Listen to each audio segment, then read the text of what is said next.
after the four Gospels is the Acts of the Apostles. And the Acts of the Apostles is telling us what happened after Jesus died, he rose from the dead, and he left his disciples with the great commandment. He left them with a mission. And so Acts is telling us what happened, how the early church started, how the Holy Spirit came and indwelled the people, and how he empowered them to be completely different people and to accomplish the mission that God had laid out for them. And it is a book that is descriptive. It is telling us historical events as they happened in the early church. It is not a book that is prescriptive. In other words, it's not telling us what every church should do and what would be the normal experience of every Christian, only what happened during that time. And so starting in Acts chapter 1, verse 8, Jesus leaves his disciples with his words. He says, "But you will receive power when the Holy Spirit has come upon you, and you will be my witnesses in Jerusalem and in all Judea and Samaria and to the ends of the earth." And when he had said these things, as they were looking on, he was lifted up, and a cloud took him out of their sight. And while they were gazing into heaven as he went, behold, two men stood by them in white robes, and said, "Men of Galilee, why do you stand looking into heaven? This Jesus who was taken up from you into heaven will come in the same way as you saw him go into heaven." And so this is what we expect, the return of Jesus in the very same way. And the Gospels and all the letters testify to that. So there's a couple different ways that Acts is laid out. Based on this, we see Jesus saying, "You will receive power when the Holy Spirit comes on you." And so before, the Holy Spirit would be with people, he would come and go, he would rest on people, he would empower them for specific tasks.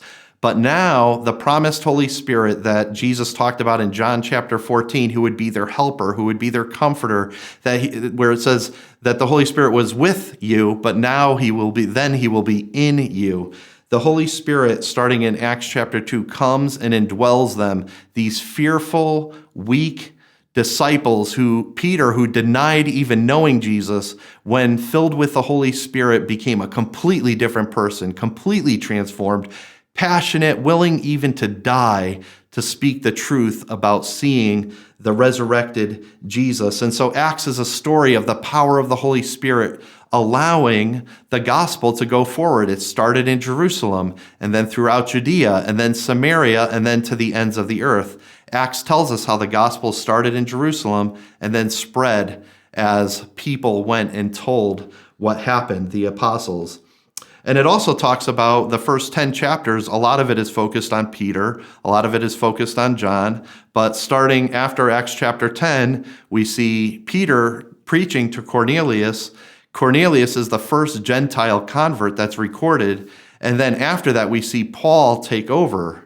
And Paul is a funny story because Paul, who is also called Saul, that's his Hebrew name, was a persecutor of the church. He hated the Christians. He hated the idea that these people were saying this man Jesus had died and rose from the dead. And so he was there approving of the murder and persecution and arresting of Christians.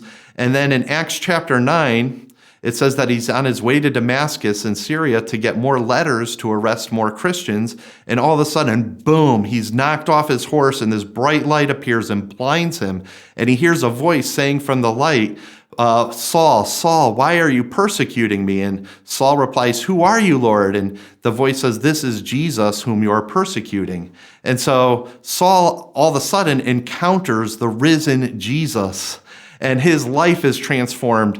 And the rest of the book of Acts talks about how Saul, whose name was Paul in the Greek, became passionate about sharing the gospel of Jesus Christ. And he went on 3 missionary journeys, and he would tell more and more people, and he would plant churches, and he would set up leaders in those churches to lead and guide those churches. And then he would send letters back to the churches to strengthen them. And he would leave some of his own followers like Timothy and Epaphroditus and Titus in those churches to strengthen them and to develop them. And so in Acts, we see the work of the Holy Spirit, we see the spreading of the gospel, and we see the establishment of the churches. All of those things are just wonderful testimonies of the power of the Holy Spirit and what God did in the early church to fulfill the Great Commission.